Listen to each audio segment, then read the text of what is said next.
Assalamualaikum warahmatullahi wabarakatuh. Selamat datang kembali di channel YouTube saya, Cucu Evi Lusiani. Pada kesempatan kali ini, kita akan belajar dan membahas lebih lanjut tentang pengendalian proses, di mana di bab sebelumnya kita sudah belajar bagaimana melakukan penurunan persamaan untuk mendapatkan permodelan matematis dari dinamika proses. Berdasarkan permodelan matematis dinamika proses, kita mendapatkan dPV per dt.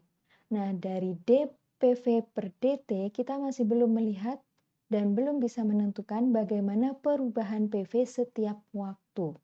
Perubahan PV setiap waktu atau biasa disebut dengan PV fungsi waktu itu bisa kita peroleh dengan melakukan Laplace transform yang nantinya akan melibatkan kebalikan dari Laplace transform atau yang biasa disebut dengan inverse Laplace transform untuk mendapatkan PV fungsi waktu tersebut dari dPV per dt yang telah kita peroleh dari dinamika proses. Nah, sebelum kita masuk kepada Laplace transform, kita review sebentar tentang penentuan permodelan matematis dari dinamika proses yang melibatkan liquid level proses. Jika ada suatu sistem ya yang mana di sini adalah tangki yang akan diisi dengan liquid dengan laju alir liquid yang masuk ke dalam tangki sebesar F1, kemudian level liquid di dalam tangki akan dikendalikan dengan cara mengatur banyaknya liquid yang keluar dari tangki yang sebesar F2. Nah, dari sistem ini kita sudah bisa menentukan bagaimana tujuan pengendalian dari sistem ini.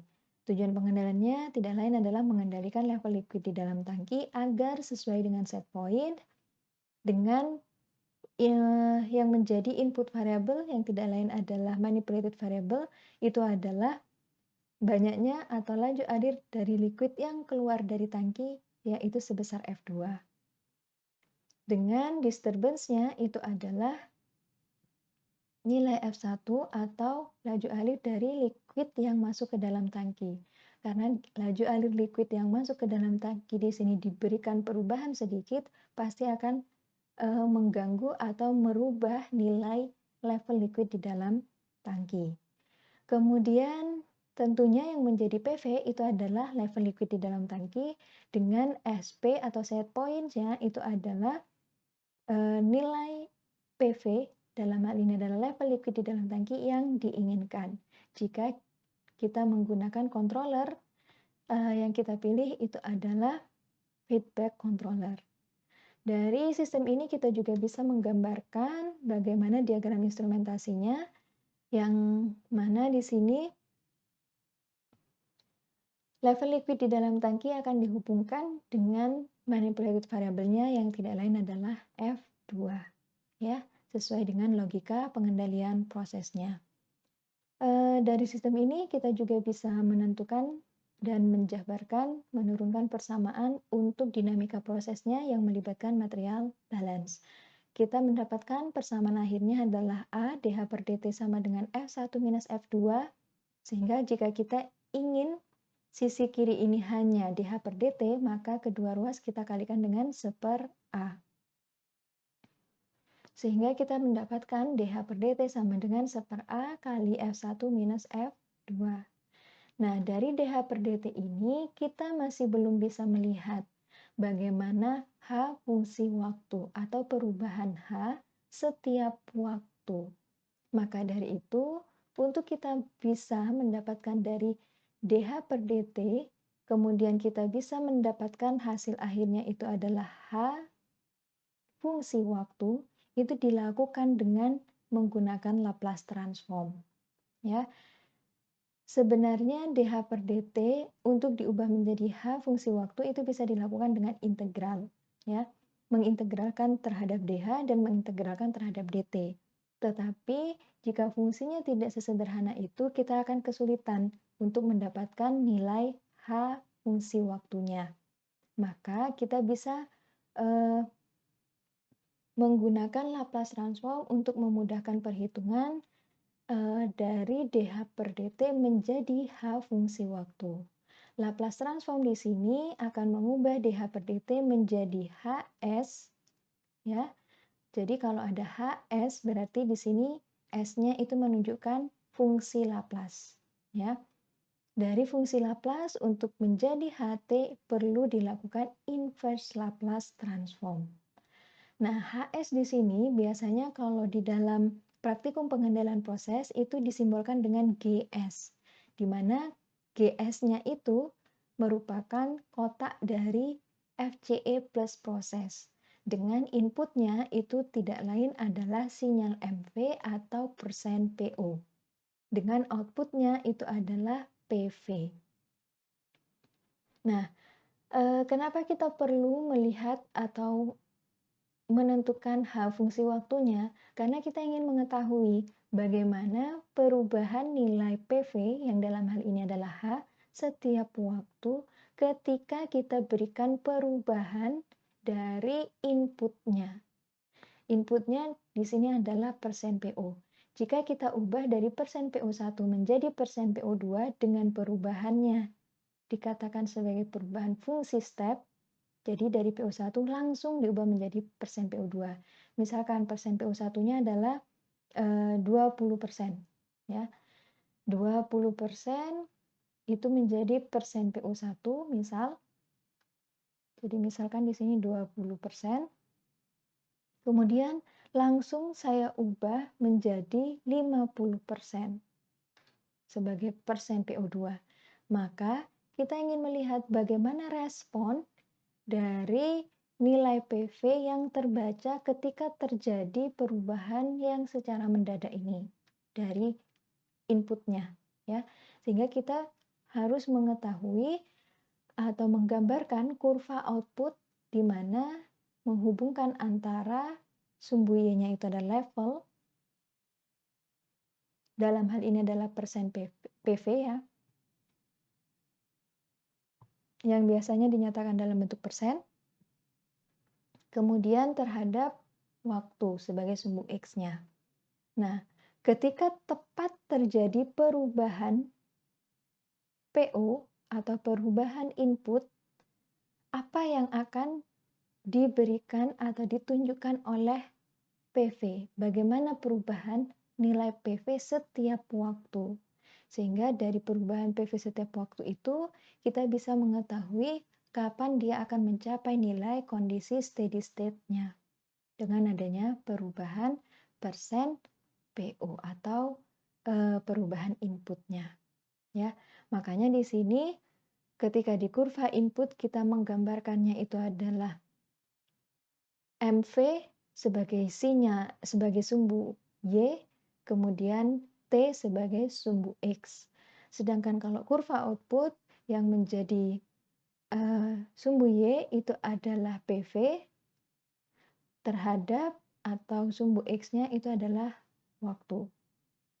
Nah, yang perlu diperhatikan di sini adalah kurva output itu akan dibaca ketika tepat terjadi perubahan PO.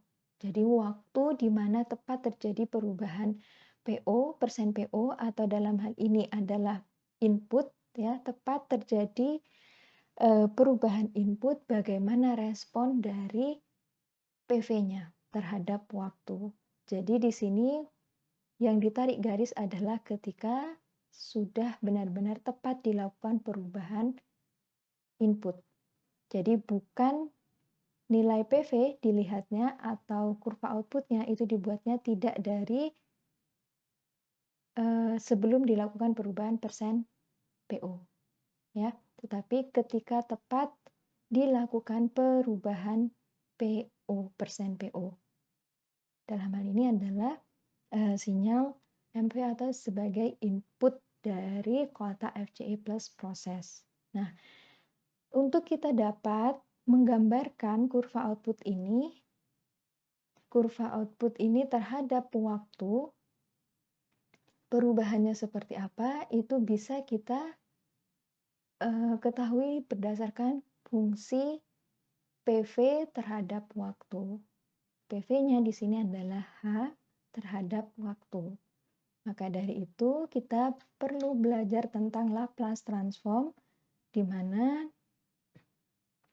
dari Laplace transform ini kita bisa melakukan perubahan dari D per dt menjadi Ft setelah dilakukan perubahan D per dt menjadi Laplace transform dulu Fs, baru dari Fs kita bisa mendapatkan Ft.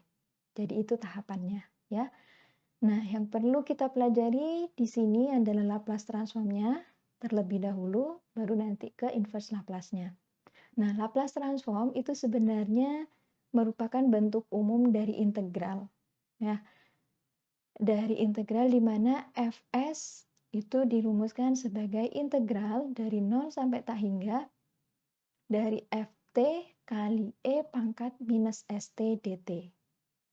Yang perlu diperhatikan dalam menulis D per dt, kalian di sini tulisnya dalam huruf kecil.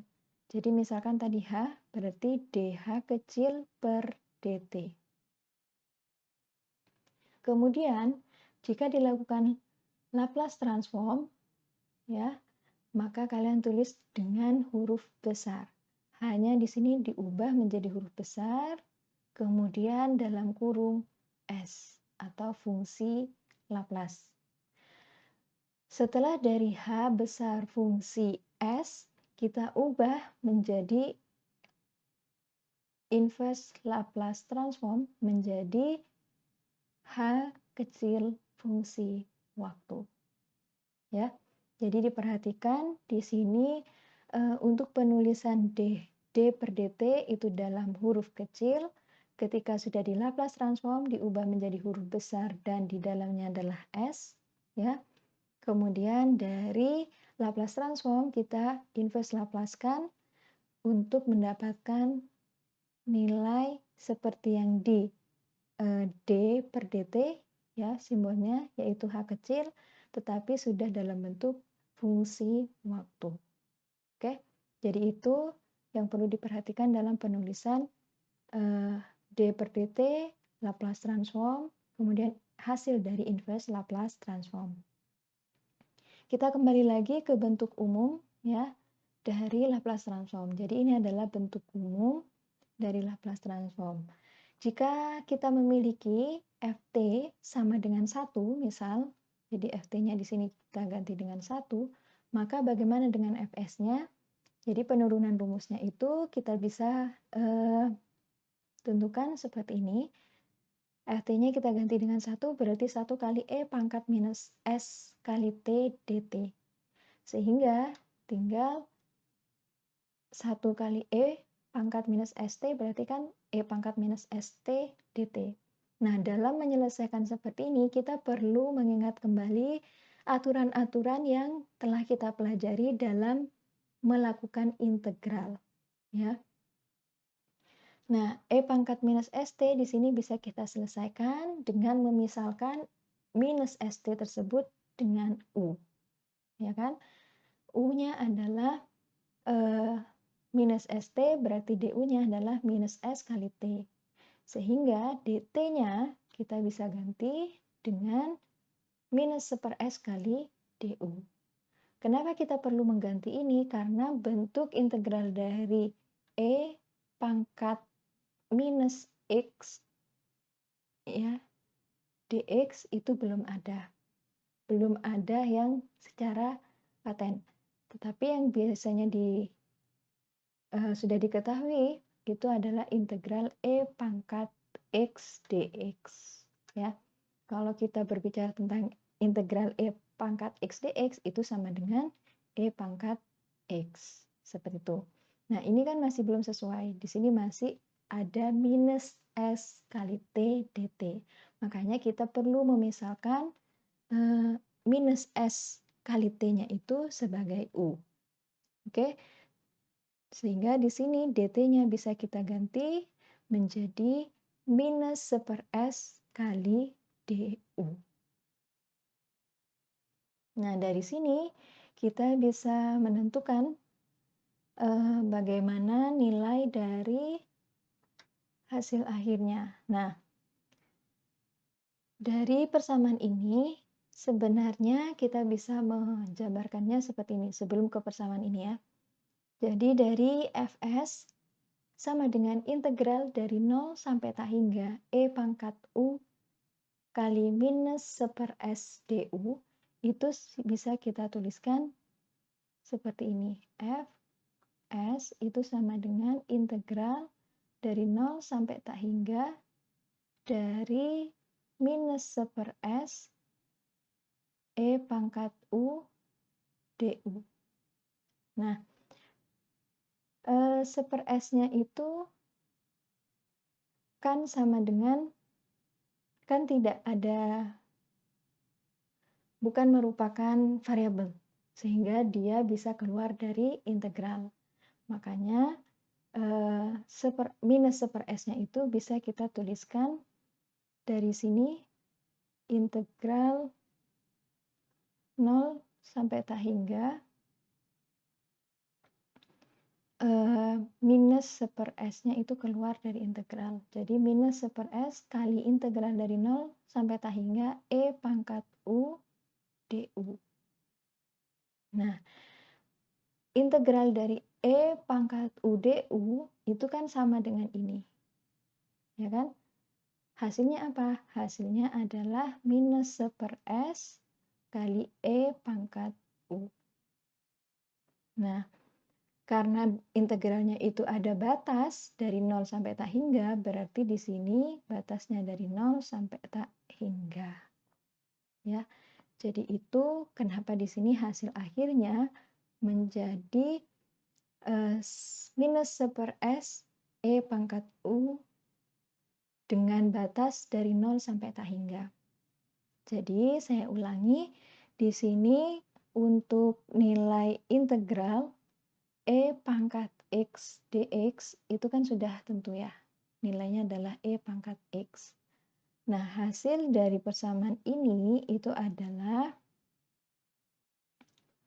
integral dari 0 sampai tak hingga E pangkat U kali minus 1 S du itu kan sama dengan ini itu merupakan konstanta ya. Dia sudah tidak merupakan variabel. Variabelnya apa? Di sini variabelnya U.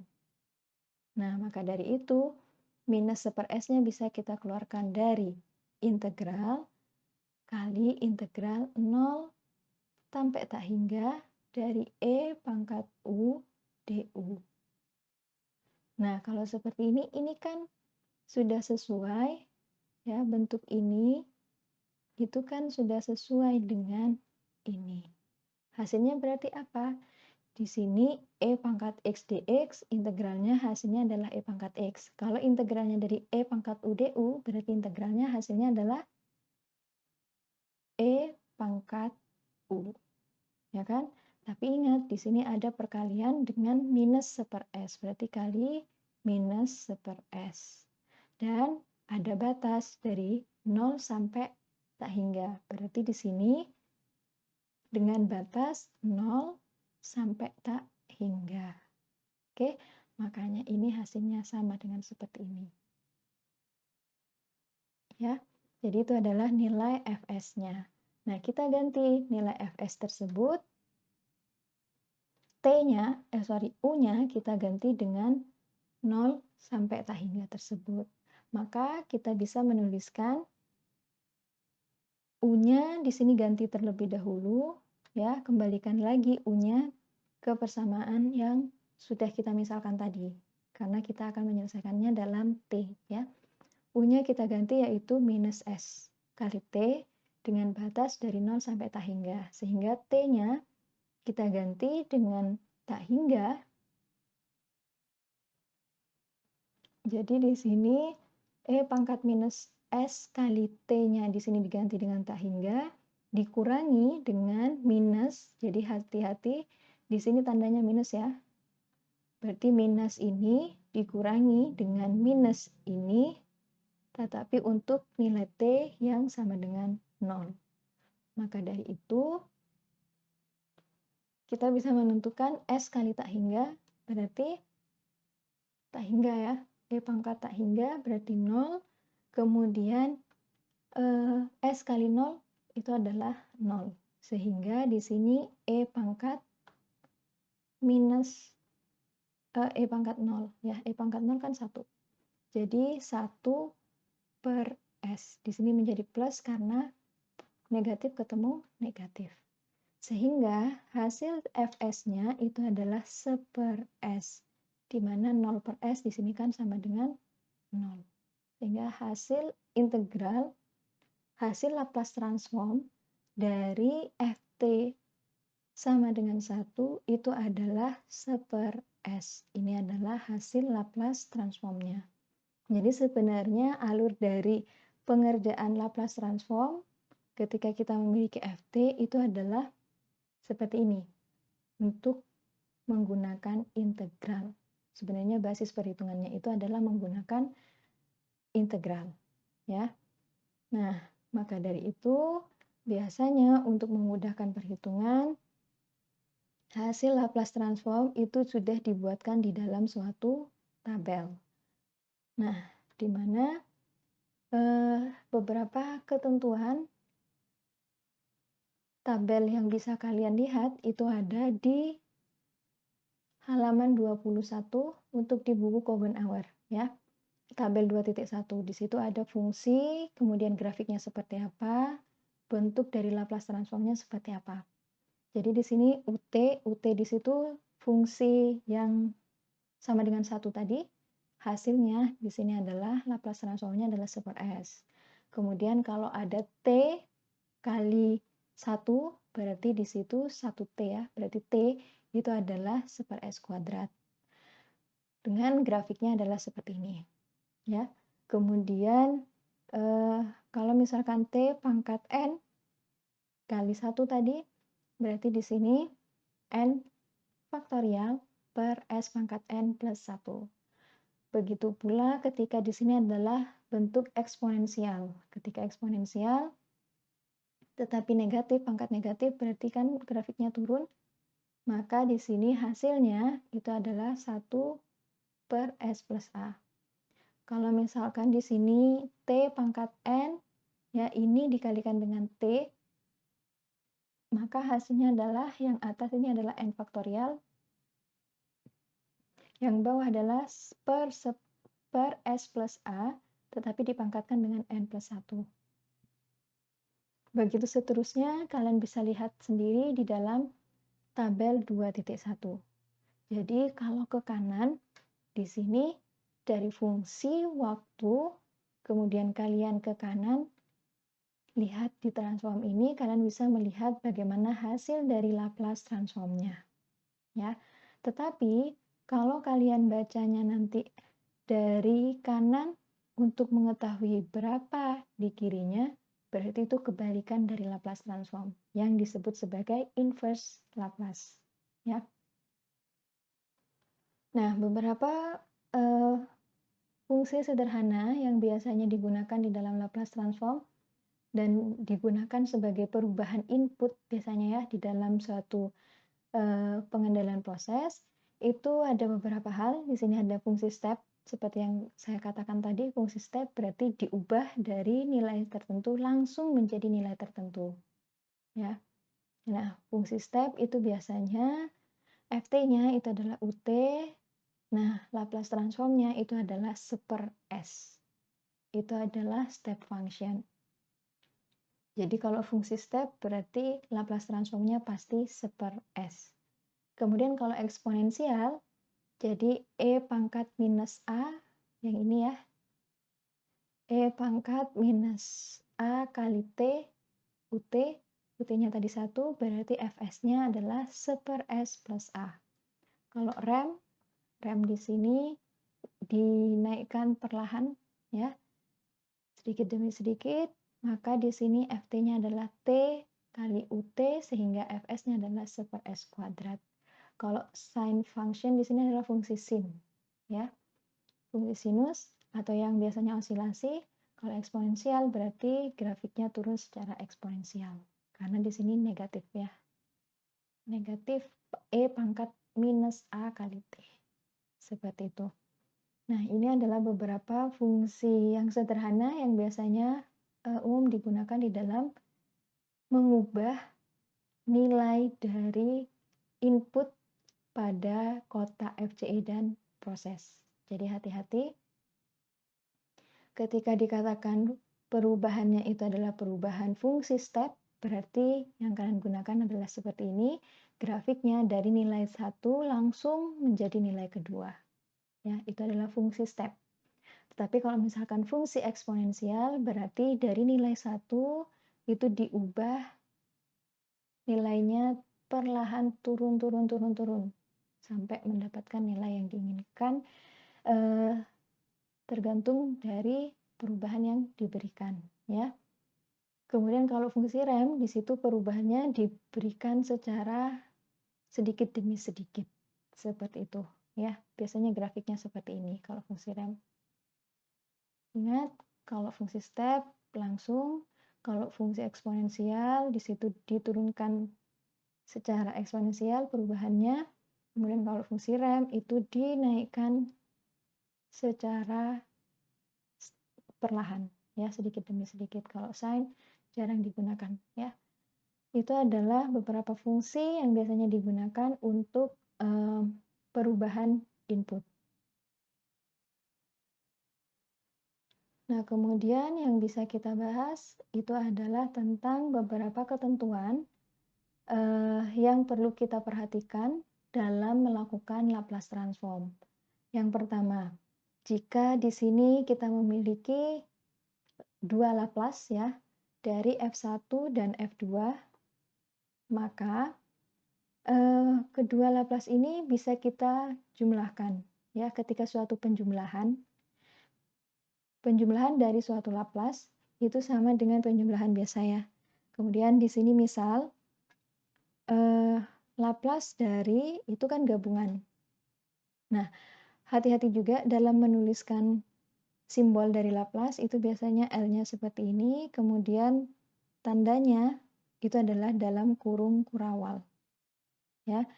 Nah, di sini misal A kali F1 T ya ditambah dengan B F2 T. Nah, kalau penjumlahan seperti ini bisa kita pecah menjadi dua. Menjadi dua Laplace ya. A kali Laplace dari F1T, B kali Laplace dari F2T. Itu aturan dari Laplace. Jadi ketika penjumlahan bisa dipecah ya. Jadi ketika di penjumlahan dari dua Laplace itu bisa digabung menjadi satu. Seperti itu. Atau jika ada dua fungsi yang dilaplaskan berarti bisa dipecah menjadi dua Laplace. Bolak-balik seperti itu ya. Nah, di mana A dan B di sini adalah konstanta, sedangkan F1 dan F2 itu merupakan fungsi terhadap waktu. Kemudian bentuk diferensial, Laplace dari bentuk diferensial. Nah, ini juga sangat sering digunakan nantinya. Laplace dari D turunan kesekian dari F per dt pangkat N itu adalah rumusnya ini. S pangkat N pertama pasti dikalikan dengan F kali Fs ya, fungsi Laplace-nya. Kemudian dikurangi dengan S pangkat N-1, kemudian kali F0. Ya, fungsi ketika nilai S-nya itu adalah 0. Kemudian S pangkat N-2. Nah, S-nya di sini semua operasinya itu adalah pengurangan semua ya. Kemudian yang perlu diperhatikan S-nya itu pangkatnya pasti akan semakin turun. Sampai dia pangkat 0. Jadi di sini itu S pangkat 0. S pangkat 0 kan 1. Nah, S-nya akan turun terus, turun ya. Nilainya akan turun terus sampai nilai S-nya itu sama dengan pangkatnya pangkat 0 ya, sehingga sama dengan 1. Kemudian kalau yang F-nya ini mulai dari F, kemudian nah F1 itu artinya F dalam kurung 1 itu artinya turunannya ya. Jadi dari nilai ini adalah F ke 0, F saat nilai S-nya 0, kemudian yang di sini itu adalah F aksen 0, ya, turunan pertama ketika nilai S-nya 0, kemudian untuk yang selanjutnya turunannya itu semakin bertambah. Jadi dari F aksen 0, kemudian F double aksen 0, F triple aksen 0. Jadi di sini turunan pertama, turunan kedua, turunan ketiga. Begitu seterusnya. Jadi kalau S-nya itu pangkatnya itu semakin turun, ya. Tapi kalau yang F-nya itu turunannya akan semakin naik. Dengan operasi penjumlahannya itu adalah negatif, ya. Jadi di sini pengurangan semua. Itu. Untuk lebih jelasnya nanti ketika di contoh soal, ya. Kemudian untuk eksponensial yang bernilai negatif, itu biasanya seperti tadi ya, bahwa ketika Ft kali E pangkat S minus S kali T, maka hasilnya di sini adalah B plus S, seper B plus S. Di sini misal Laplace dari E pangkat B, ya, E pangkat minus B kali T. Nah, itu hasil integral. Kemudian untuk mendapatkan fungsi Laplace-nya itu adalah dengan integral dari 0 sampai tak hingga E pangkat B minus B kali T. Jadi Ft-nya itu adalah B kali T, ya. E pangkat minus B kali T itu adalah Ft-nya, kemudian dikalikan dengan bentuk integral secara umum kan F kali T, E pangkat minus S kali T. Jadi di sini dikalikan sehingga hasil akhirnya itu adalah seper B plus S, di mana B-nya pasti lebih dari 0. Ya, itu adalah jika bentuk eksponensial yang bernilai negatif. Setelah kita mengetahui beberapa rules-nya, kita bisa mengetahui atau bisa langsung mengaplikasikannya dalam contoh soal, ya. Misal di sini ada suatu persamaan xt, dx per dt diminta untuk mendapatkan nilai persamaan x fungsi waktu dengan menggunakan transformasi Laplace. Nah, misal dx per dt persamaannya adalah plus 3x sama dengan 0, di mana nilai x0-nya itu adalah 2. Nah, untuk bisa menyelesaikan persamaan ini, jadi dari dx per dt, kita ingin mengubah menjadi x t-nya itu sama dengan seperti apa persamaannya. Gitu kan ya. Nah, pertama yang perlu kita perhatikan adalah kita melakukan Laplace di kedua ruas. Ya. Baik di sisi mulai dari dx per dt, kemudian 3x dan 0. Jadi kita laplaskan Laplace dari dx per dt. Karena 3 di sini adalah suatu konstanta, berarti 3-nya bisa keluar dari Laplace. Jadi 3 kali Laplace dari x sama dengan sisi sebelah kanan juga perlu dilakukan Laplace, yaitu Laplace dari 0.